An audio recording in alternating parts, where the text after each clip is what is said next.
Hi flower friends, it's Nicole from Flower Hill Farm and I'm enjoying an after dinner mug of coffee, decaf, before I get ready to harvest for the evening. I was so busy this morning like flipping the hoop house and planting things and doing other things that I decided to wait until the evening hours to harvest for tomorrow's farmer's market. So I actually have quite a bit more to harvest than I thought. I made a list. And the list is as follows. I have Snapdragons, Orlea, Annual Phlox, Rudbeckia, Baptisia, Astilbe, Larkspur, Feverfew, Queen Anne's Lace, some Echinacea. I'm gonna check on the I don't know if it's ready yet, but I did see some color over in that area. Ageratum, Bells of Ireland. I have the final stock stems that are in the hoop house. I think there were only 6 or 7. Some Celine, I'm going to just forage that. It grows wild here. Baby's Breath and some 9 bark. So that is 1, 2, 3, 4, 5, 6, 7, 8, 9, 10, 11, 12, 13, 14, 15, 16 different things that I'll be harvesting today. Some only a few stems of each. Like if there's an Echinacea, it's gonna be 1 or 2 stems, but some like the Snapdragons, that will be, you know, a couple of buckets worth of harvesting. And also I have quite a bit of the Rudbeckia to harvest, but the Rudbeckia I'm harvesting is on the shorter side, so those will go into miniature bouquets. So at my farmer's market, I basically have 2 different size bouquets. I have a market size bouquet, and that's $15, and then I have a miniature bouquet, and that is $5. And that is, I honestly, most people buy both. They say, 1 of each, please. The $5 bouquet is extremely popular, especially for, like I said in a previous video, a lot of times children will come up and they will convince whoever they're with, or they'll have their own money and they will walk away with one of my $5 bouquets. So, and I feel comfortable at those price points.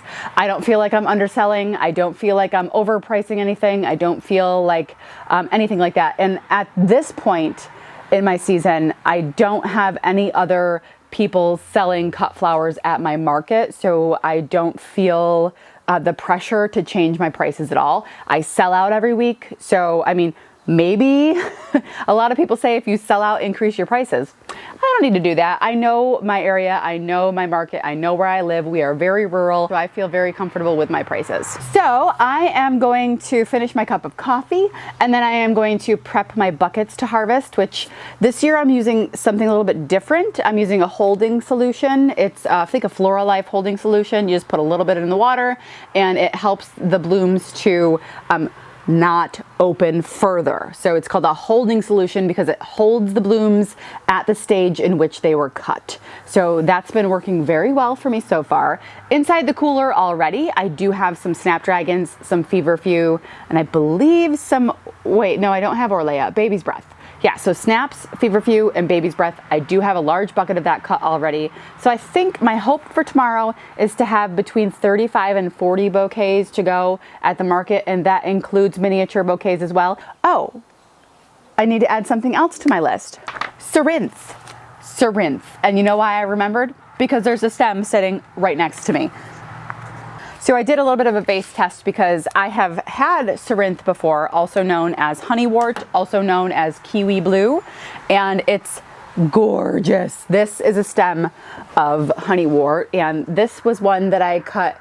It makes a wonderful filler. I cut this 2 days ago and put it in this just mason jar because I have grown this before and it wilted on me. So I'm thinking it was the time of harvest perhaps.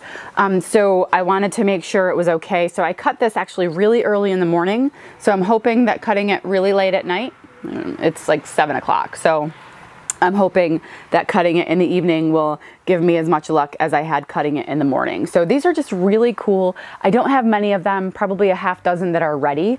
And I also just direct sown some inside the hoop house. I just threw some seeds in the ground in the hoop house, and those are a 65-day crop. So those are a good thing to succession plant, and you can get them for several harvests throughout the year. And a friend of mine, Tabitha, over at Hool Flower Farm, she grew them in her hoop house this spring and had incredibly tall stems. So that's something I'm hoping to trial next spring. I think I'm gonna prep 4 or 5 buckets just to have them ready, and then I'll go ahead and start with the hoop house. And that is where Snapdragons, Orlea, Larkspur, and stock Feverfew that's in the hoop house. So we'll start there. Okay, so this is the Orlea. And honestly, I'm not going to use this bloom. This bloom is an example of something that's too far gone. It's starting to shed. So I'm going to let this one on the side open up a little bit more. But I am going to be harvesting some other ones down here. This one is gorgeous. Put my bucket over. Okay, this one down here is really beautiful. I'll grab this. I cut the sides off. Just because they tend to be weak. And I come over here, cut this one, cut the sides off. This one's gorgeous. And I don't need too much of this because I have so many other white elements already. I already have, let's see, so the Yarrow, I've already had my helper cut this morning for me. So there's actually a nice spider web in here. So I'm gonna let the spider go back in that area. You are marvelous. So are you. A nice little selection of Orlea, enough to use one or two in some bouquets. And now I'm gonna grab the Larkspur. I only had a few Larkspur, but they're beautiful right now. Some of them. This one was accidentally dug up earlier, it looks like. Well, that's sad. I wonder if I cut it and put it in the water, if it'll be okay. Look, when we were weeding earlier, we must have dug this one up and it's really sad. I'm gonna cut it right here, put it in the water and see if it perks back up. This Larkspur is amazing. These are just boldly iridescent. They have blue and purple tones. Such beautiful, beautiful things. Okay, there's some more for another date. Looks like I got some earwig damage though, so that's a super bummer. Okay, now we're moving on to the Feverfew. So this is a Feverfew that I cannot get over the size of this stem. This is one stem right here, and I'm just so impressed with it. Every other year that I've grown Feverfew, they end up being super short and they turn brown by the time they open. And I think that's damage from tarnished plant bugs. But this is just a beautiful, beautiful variety. And I'm very excited about it. And the name of it is actually escaping me right now. Why can't I remember the name of it? Oh, okay. Tetra White. Tetra White. That is the Feverfew. Okay, so I'm going to go ahead and snip. Wait. Do I need to zoom out? Okay, so I'm gonna go ahead and cut this and about right there. I'm gonna strip the bottom leaves, and that is one stem. This bounces in bouquets, like literally bounces. And guess what? It's not even the tallest one because look who right here. Oh my gosh. So you usually would harvest a Feverfew when it's at least 60% open. And I'm gonna leave the really tall one, but there's one behind that I'm gonna grab. Look, can you see this right here? I am gonna leave that on, and tomorrow in the morning when I'm making the miniature bouquets, I am gonna use a couple of these side shoots to go in the miniature bouquets because that's unnecessary. But I can take off a side shoot and that can go in a mini bouquet with some phlox and rudbeckia, and I am, just making my money go further. So this is the other, a little bit on the other side of the Snapdragons, this is the other Feverfew. This is called Magic Single, and it's seriously magic, guys. Look at that. This is one stem, clean, strip the bottom off. This is just so good. I'm just gonna cut a few of them here. And there's actually more to come. So I'll have this over the next couple of weeks. When I planted these, I spaced them just 4 inches apart, and I do not see that they had any issues. The stems are nice and sturdy. They're not diseased. They're not having a lack of airflow. They seem to be pretty happy. So I'll do that again at 4 inches apart. Now, Feverfew can be perennial depending on where you live. I did throw some in the ground at the end of last year to kind of try to overwinter it. I don't know if I got it in the ground on time. Only one out of the 20 or so that I planted came back. Look at that. Wow. I think I should have my first lily blooming soon. I really didn't get them in early enough. I know other farmers around me are already harvesting their first lilies. I do have a couple of buds that are swelling, so we should see our first lily harvests here soon. So many. I actually have an order graduation party centerpieces for Saturday, so I'm trying to look ahead to see. I've got some that have a little bit more to open, so I'm going to save those ones for a Friday harvest for those Saturday bouquets. So that should be good. Okay, see all those pops of pink? Those are the Snapdragons that are in here. Some of them are a little bit kind of, you know, some of these are a little bit more open than I would harvest them at, but I like to mix in like a variety of Snapdragons that are a little bit more open and some that, oh, that one it just went down. So this has got 2 stems and one is a little bit bent over. I like to mix in the market bouquets a mixture of Snapdragons that haven't opened yet and Snapdragons that are showing some color. I think it really makes an impact for people at the market. They're drawn to the colors that are open, and I can tell them, hey, your bouquet has more of this in it. It'll open over the next few days. You know, they like to hear that. These, however, are not my only Snapdragons. I have more Snapdragons planted down the hill, which I haven't shown this year on video, mostly because I just haven't had time. It's just been really difficult to get everything in the ground lately. I just haven't had the time, so it's unfinished is what I'll call it. It's kind of messy and unfinished, and that's okay. Okay, that's good from down here. These ones are a little, I'm not gonna cut those. They've got a little bit of bug damage on them. Not gonna bring them down. You're cute. So here are some of the snaps from in here. If you guys have never smelled them, they smell like bubble gum. Not even kidding. So this is the back of the stock patch, and there are a few of the late blooms from, remember this rainbow quartet? It's heavenly is what it is, but it's a brancher, right? So the quartet series is a brancher, and so these are some late blooms from the branching stock that I planted so long ago. So I'm cutting just, you know, probably 5 or 6. There's some singles and some doubles, and if you guys don't know the difference between a single and a double stock, I will show you right now. So these 2 are, whoops, let me put my clippers down. These 2 are single flowering stock, and these are double flowering stock. Same exact plant, same exact seeds, just genetic differences. This one grows double, this one grows single. So I'm gonna grab that one just for a little extra pop of color and definitely some delicious scent. There's another double. Oh wow.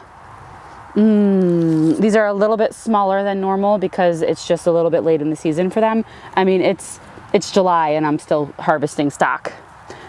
Albeit not a lot, but enough to say I've got stock. These are some of my lilies in the crate that's ready to go, so that's exciting. Maybe a couple days before they start to show color. So here's the first bucket from inside the hoop house. I guess it will be the only bucket from inside the hoop house because I'm not cutting any more from in here. But here we have everything together. I'll spin it around so you guys can see the Orlea, the stock, the Snapdragons, the Feverfew, the Larkspur. Let me give it a little spin around. And you guys can see obviously this beautiful bunch of Feverfew that we just harvested. And then the snaps, Feverfew, Larkspur. We'll see if these other Larkspur that were uprooted, there's a spider on that one, come back to life. And sometimes the Orlea gets a little bit of a droopy head, so I like to harvest it and make sure it's not going to do that before I put it in bouquets. All right, now I'm coming over here. This is the section that I planted the bare root Astilbe in last year. It has Virginia creeper that's creeping on out from the tree line. I did not anticipate that. It hasn't really done this in years past. So I'm gonna have to pull it back. And there's also some raspberries and stuff like that that are kind of vining. And this is where my kids decided to dump some sticks right on top of my stuff. But honestly, the wood chips have done a really good job. I put cardboard and wood chips down, and there are some weeds, but nothing too serious. But I'm gonna harvest some of this Astilbe right now to go ahead and use in my bouquets for tomorrow. Oh my goodness, I've actually never had Astilbe to use in bouquets before, because obviously I planted the bare root last year and I didn't see any. I saw a couple small flowers last year, but nothing like this. These look like feather dusters. Like, I mean, everyone's familiar with Astilbe, right? And obviously as the plant grows, they get bigger. My mom's are enormous. I think this was a variety called Bressingham's Beauty, or Bressingham Beauty. It was a light pink. There's another pink down the row. I actually planted 4 varieties. Only 2 of them ended up here. I look like a mess. Jeez Louise. Apologize.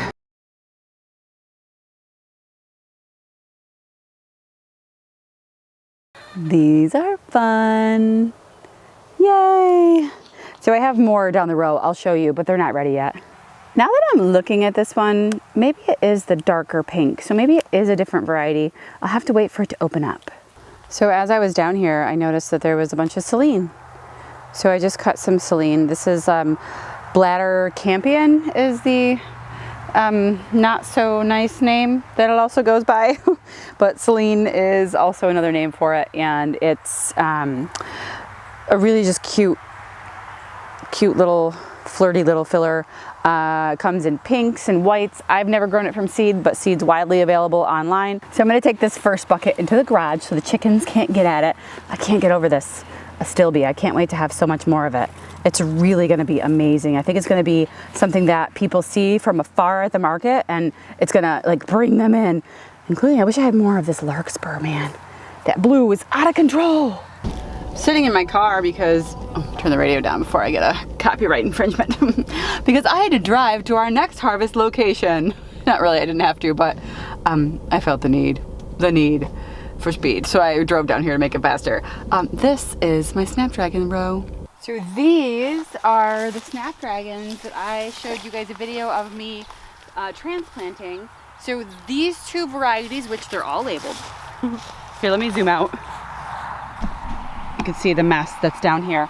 So this is Monaco Red. It's beautiful and it's at the perfect harvest stage. Right here, the first ones are open or starting to open. And then right behind it, I have Red Delilah. This is one of my favorites, hands down. Everyone's attracted to it. Everyone wants to know what it is. And it's actually fantastic. And guys, I had to switch microphones. My battery died, so you might not be able to hear me as well as I get further away. But I'm gonna go ahead and start to cut all of these for tomorrow. You can actually see all the way down there. Let me zoom in as far as I can. There are Snapdragons, and they are ready.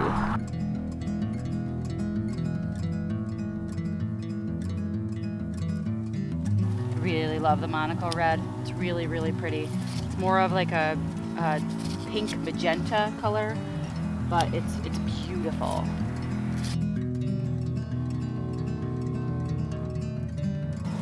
Monaco Red, nice sturdy stems, absolutely gorgeous. They are coming across as a little bit more red on camera than they are. I would not be upset with a 95-foot row of just these next year.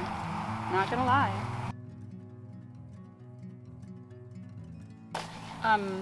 Brad's driving down to get the mail, I'm guessing. That's what happens when you have a 700-foot driveway. Oh, he's leaving. I wonder where he's going. I bet you he's going to the store to get the newspaper. I just got a text message that says I'm in the paper this week, like the local paper. What a dork. I just thought of that. There's a store down the road from us that sells newspapers, so I bet you he's going to get the paper.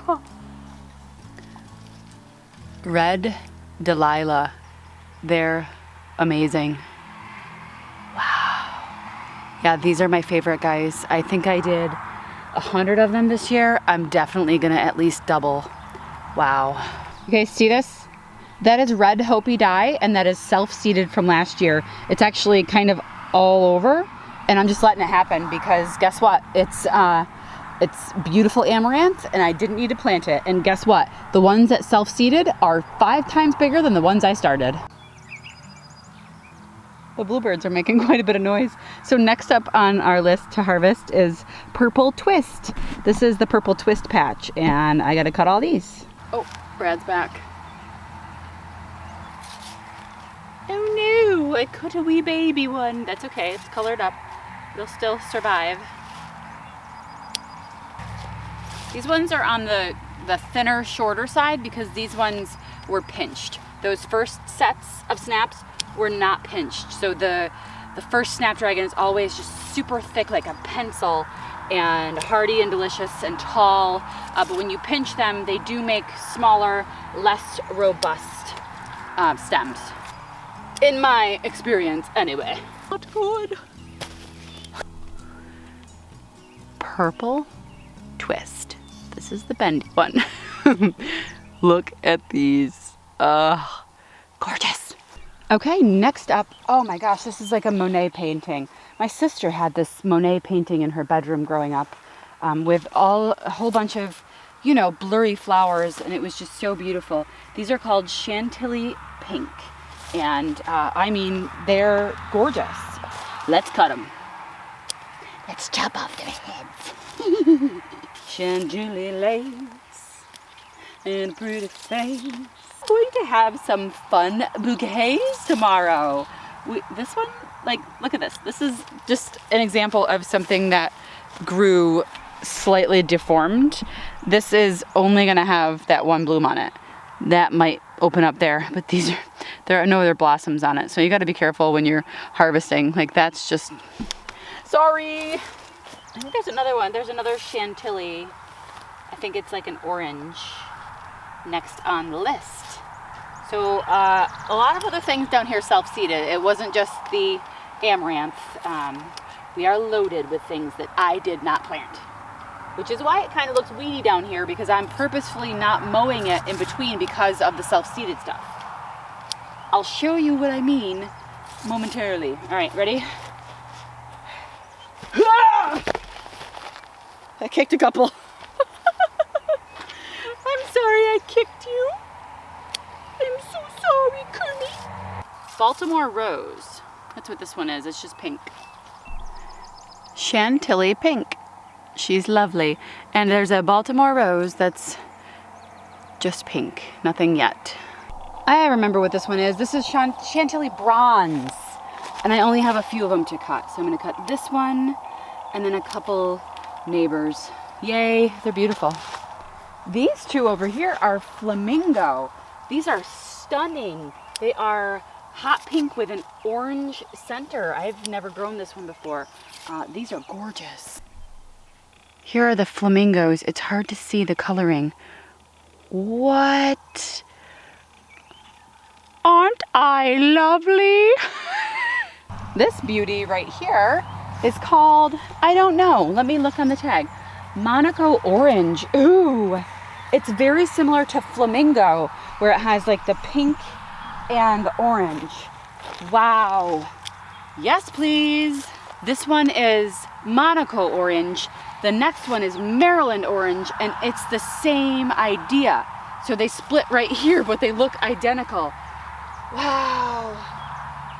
Okay, they don't look identical. So the Maryland Orange has a dark stem for the Maryland Orange. So that's how I'll be able to tell which is which. But honestly, the colorations are so similar. That bluebird is just so... I love bluebirds.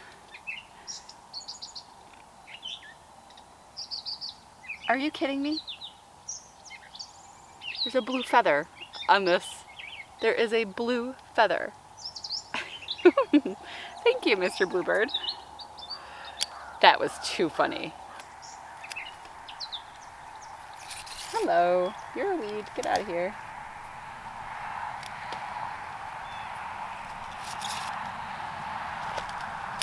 Wait till you see what's coming up next.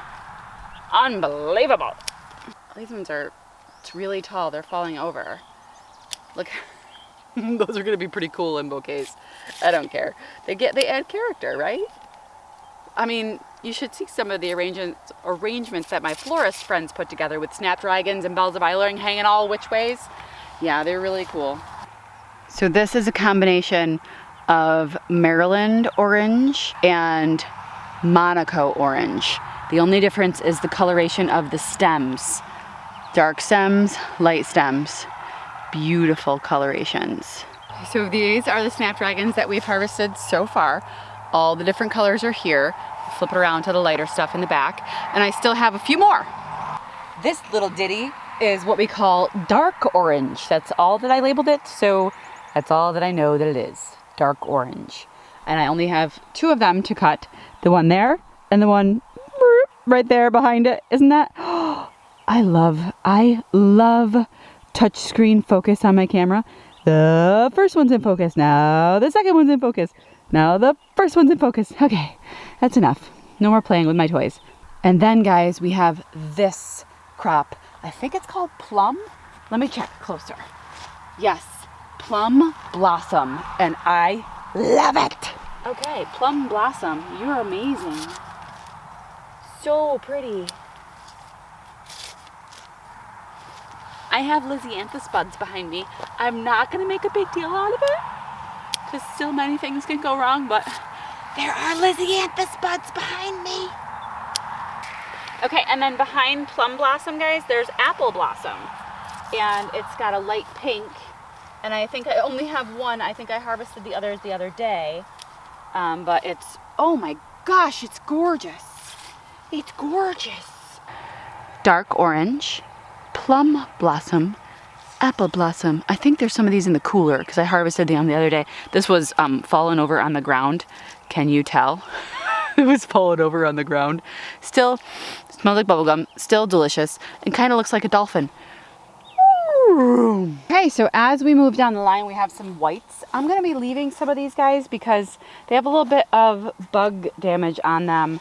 I can show you, let's see, this one's got, let me focus on it. It's just got some brown spots and it looks a little wilty. Petals are falling off. It doesn't look fresh, and there's bug damage inside. So unfortunately, the Legend White is a no-go for me. Too much bug damage. This one, that one doesn't look good either. Unfortunately, this is just a variety that I'm gonna have to cut when they're closed still. Some of these are okay. I just don't like the way they look. They don't look good. They look dirty. Not worth it to me. But these ones, however, these ones are a different white. What are they? Monaco white. These are looking nice. I'm gonna cut these. They're also much thicker and taller, so I'm gonna go with Monaco white for the win on this one. Okay, now we're down to the yellows and my battery is flashing and we're running out of daytime actually. So we have 2 different kinds of yellows. The really tall one is called Monaco Yellow. I'm just gonna say Monaco is just performing really well. And then behind it we have Chantilly Cream. Oh my goodness, I have not seen these yet. These are gorgeous. Pardon me while I just fall in love with these flowers right now. Wow. Okay, so both of these are stunning. Wow. Okay, let's show you guys these. This is a Chantilly Cream, and let me tell you, it's much more of a lemonade pink. I mean, pink. Let me see if I can make the video a little bit more accurate. Okay, that's kind of better. That's the yellow that we're looking at here. Really, really nice and pretty and almost buttery. Like the name describes, it's a Chantilly Cream. Really pretty. And then this one, it's got a little bit of a darker center. This is the Monaco Yellow. A few of these to harvest, and that's it for the Snapdragons. All right, this is a beauty. Wow. Yeah, it's just got that bicolor, yellow and white. Monaco Yellow. These Monacos are performing super well. So you'll notice that this isn't mowed here. This is Snow on the Mountain Euphorbia that's self-seeded. These are all straw flowers all the way down, mostly all the way down in this one too. And then right here in the middle is all millet that's self-seeded. So I'm letting this just do whatever it does, but this Snow on the Mountain Euphorbia looks better than anything that I started. In fact, mine that I started are pretty much garbage. They just get so leggy so fast. Okay, way down there, you see those pops of purple? That's my ageratum. I've got to cut that. My straw flowers are actually pretty close. I have some starting to open up. Actually, quite a few. Almost, I would say half of them have a huge bud that's starting to open up. So perhaps next week I'll have straw flowers. That one's looking like it's gonna be ready soon. Really pretty. This is a section of ageratum. It's actually quite large. So it starts here after the straw flower and goes all the way down. So this is obviously a first cutting of it. It will get taller and it does branch out. So I'm only going to be cutting some of the central stems, probably not too many, but ones that are fully fuzzed out, like this one right here, I'm going to cut it and then I'm going to clip off the sides and then let it branch out. It's actually getting quite dark out, and I'm probably going to use these for my mini bouquets because they're still not that tall. So mini bouquets it is for these, and it'll be perfect.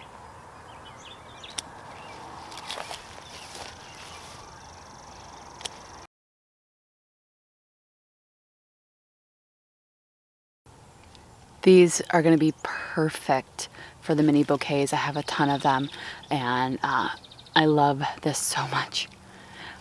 Whoop. This section here is a mix of Bupleurum and Bells of Ireland, the big globe-like things. Those are the bells. They're a little bit on the short side. So I'm gonna cut some for the miniature bouquets as well. Oh my goodness, I love them. Yeah, I'm gonna cut these for the minis. So here's a mini bell. I'll cut this one as well. That's a little too long. These are not very sharp clippers. Oh, they smell so fresh, so fresh. But these will be perfect with the mini bouquets, and the phlox and the rudbeckia will also be going with that. And then I have Bupleurum in here. Bupleurim's not ready. Bupleurum. I also have some volunteer tomatoes in here because last year I had the tomatoes in here. Yeah, I haven't shown you guys down here yet. Just haven't had time. We'll see what else we got right here. Yeah, these are all mini Bells of Ireland, man. Mini bells. I'm grabbing a few. All right, I want to get over to the Baptisia, before it gets too dark because it's really dark out right now. And this is the bare root that I planted about 5 weeks ago, but it's the bare root I unboxed earlier this spring. Well, my battery just died, but there are a couple of Gomphrenias right here that I'm going to snip and put in the short bucket for the mini bouquets. There are a bunch of other colors too, but I'm going to go see if I have another battery up by the house. And here is the most magical spot on my farm. I planted this bare root Baptisia about 5 weeks ago, end of May, and I'm so impressed with it. I went over this with you guys. I'll show you the different varieties, but I'm running out of daylight, so it's going to be real quick because we have to go harvest a bunch of other stuff. So this right here with the yellow on top and the pink on the bottom, that's called Pink Lemonade. And the plain yellow, which is gorgeous in its own right, is called American Goldfinch. And beyond that is just pink. That is called Pink Truffles. I have just a few of the dark purple ones. The name escapes me, but just a few of those are starting. And wow, the Pink Truffles. I'm just gonna sit right here for a second. So Sunflower Steve told me to leave most of these just so that the bare root will regenerate and be beautiful again next year. So I'm only cutting a couple from the ones that are quite abundant. So I only grabbed a few of those from the Pink Truffles. I don't know why I'm smelling it, it doesn't smell. But you can also use the greenery, and you can do that after the flowers fade. So I will be doing that later on in the season. I've already done it so far this year. It really does look beautiful. All right, let's get out of here. I know it's getting dark, but hello, Pink Truffles. Hello. So I'm carrying the tripod in the air. Oh, it's heavy. Forgot, guys. It's too close. Lavender. I've been sticking lavender in the miniature bouquets because it's miniature lavender. So I guess this is a mini lavender update. I'll do a more extensive video, but most of my lavender did die. Some of it survived, and I'm here to tell its story. I cannot brighten up this video anymore. This is the only lavender that survived, and this is Hidcote. And I've been cutting It's on the shorter side, but I've been cutting it for miniature bouquets and people are loving it. Just putting a few sprigs in each one, and that's all it needs. There's a spider. I'll leave him to his own business. But I'm just cutting above the woody stem. Most of my lavender in this row is alive. The rest of the rows are almost complete death. Winter kill. Winter kill. Look how dark it is. The sun is already set, but I'm trying, guys. This is my small patch of baby's breath. It's beautiful, beautiful, beautiful. I'm gonna cut a bunch of these. I'm gonna show you the Rudbeckia and the phlox first because it's just getting so dark. Okay, so I think you can see it okay. The Rudbeckia is obviously on the left. That's the only section that's blooming right now. That is the, I believe it's called, oh, hold on. Nope, it's Goldilocks. So the Goldilocks Rudbeckia is here, and all of the varieties of phlox are down that row. It's just pure magic, and I'm gonna have to get some footage in the morning for you guys because this is just too dark. Dancing in the dark tonight, people. Dancing in the dark. So some of these are gonna be able to be in the tall bouquets. I went a little deep on this one. You have to kind of do the side shoots. So this is gonna go in one of the tall. These are on the taller side for the starry eyes, and then I'll have some that are on the shorter end. So this will be the mini bouquet, and that'll be dancing in the regular bouquet. Probably gonna get more on the mini side just so I have some of those options available for my customers. They love the mini bouquets. They're a huge hit, and honestly, they're not that much work to put together. So they only take a few stems, and people are smiling about them. Okay, guys. I found the secret button on my camera. I was in manual and it wasn't letting me increase. I can show you. Oh, yay. Okay, so here we are. This is the phlox land. This is basically my candy land because that's what these things are. The mosquitoes are coming out, so I'm gonna just keep on cutting. Cherry caramel. I have so much more. I'm just harvesting little bits of each so you guys can see. I screwed up on this one. This first one I showed, I said starry eyes, is actually sugar stars. This is starry eyes. This is lovely. I am also gonna have to increase the ISO even more. I think I'm maxed out. So here is an example of some of the phlox. Let me cut a few of the Rudbeckia, and I think that's all I'm gonna be able to get tonight. Oh, I grabbed some baby's breath too. There's more than this, but here's some. They look fluorescent in the camera. They're just a little bit on the short side for right now. They're getting taller. My taller Rudbeckias are coming along. I do have some taller Rudbeckias from Flower Friend Gina that I will be using in bouquets tomorrow. They're awesome. She had just excess. She had a lot, and she's not really doing much in the way of selling flowers this year. So she said that I could grab them from her. So I'll be using some of mine and some of hers tomorrow. Well, I think this is gonna be the last shot of the night. I'm trying to make my camera, oh gosh, and I'm getting bit up. So I'm gonna have to finish harvesting in the morning. But this was a lot. This was a lot. I'm really happy that, oh, it's like a half moon. It's like a perfect half moon. I'll try to get a shot of that. Anyway, the mosquitoes are coming out, and oh wow, see, my taller Rudbeckia is starting to bud up. So these are my shorties. They'll be in for the miniature bouquets tomorrow, and people will love it. Anyway, guys, thanks for sticking around. What didn't we cut? What didn't we cut?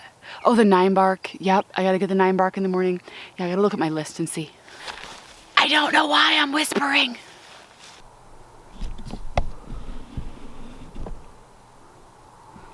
Half moon. It's also a good cookie. Okay, good morning. It's the next morning. Same outfit because I have to shower and stuff before the market. So I just threw yesterday's clothes on. And then I was looking at my list here, and I haven't harvested any Queen Anne's lace yet, and I didn't harvest any of the Cerinth, the 9 bark, or the Echinacea, which I don't think I can harvest Echinacea yet, but I'm just gonna go look at it. Everything else I'm all set, except I didn't finish harvesting the phlox and the Rudbeckia, so I'm gonna go ahead and do that now. And then I have about 3.5 hours before I have to leave here for market. So I am going to just gather everything together. I'm probably gonna make 10 bouquets of each before I head to market.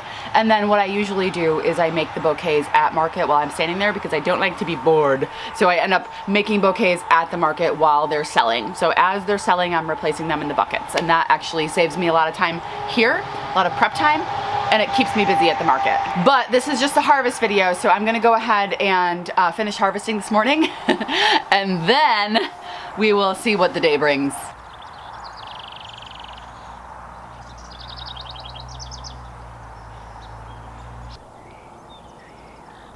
This is a spot that I direct seeded some stuff in the garden. Oops, some stuff is like here that wasn't here. So there is the Honeywort right here. There's another succession planting of cress. I have some bronze fennel and then baby's breath in the back. But I'm gonna grab some of this Honeywort here that is looking tall enough for short bouquets. So pretty. This needs to be taller though. Not very tall. I just found raspberries. Oh, I'm bringing these inside for breakfast. Veda's gonna be so excited. Well, I thought I'd show you my green stock. I've got beans and herbs and beets, and I think I have some radishes in here. But yeah, I've got parsley and cilantro. Some of the cilantro is flowering over here. I just think it's pretty, so I could probably cut it off. But there are, oh, there's a carrot. There's a carrot. That one's a carrot. This one's a beet. Beans. Lots of beets. So yeah, I have my green stock, and hopefully the deer doesn't come up. Next year I think I'm gonna move it inside the deer fence. What are you doing? Do you wanna play? Over here, that is an example of the celine that's growing wildly all over the place and makes perfect filler. And speaking of wild, that is the Queen Anne's lace. I am probably going to not cut that. I'm gonna save it because I do have, oh, don't you bark at me. She wants to go inside. Oh. Listen to that bark. And this is the 9 bark that I'm gonna cut some off of. I like to cut the woody stems, the ones that are a little bit older. It's kind of a nice way to prune them. They tend to hold better than the fresh stems. I might save this for Saturday as well, just because I have so much right now. There's a daddy long leg on that stem. I don't want that. I don't want you, daddy long leg. This is 9 bark Diablo. So here's a look at all the stuff that we harvested. We've got buckets and buckets and buckets and buckets, and this bucket of Rebecca is from Gina. Her tall stuff, she's a zone and a half ahead of me. Her tall stuff is looking good, and that is also Artemisia and Mountain Mint from Gina as well. So really got a lot of nice stuff. Here are my miniature bouquet 1, 2, 3 recipe buckets, and then the rest are the big bouquet buckets, and I'm really excited. I think these are going to be some beautiful, beautiful bouquets at the market this week. Thanks for sticking around, guys. We'll see you soon. You give me fever, boom, in the morning, fever all through the night. Fever, fever when you hold me tight. What are you doing? I'm trying to take a picture, hey, hey. Don't you do it. My, Delilah, why, I love you anyway. I really do. Oopsies.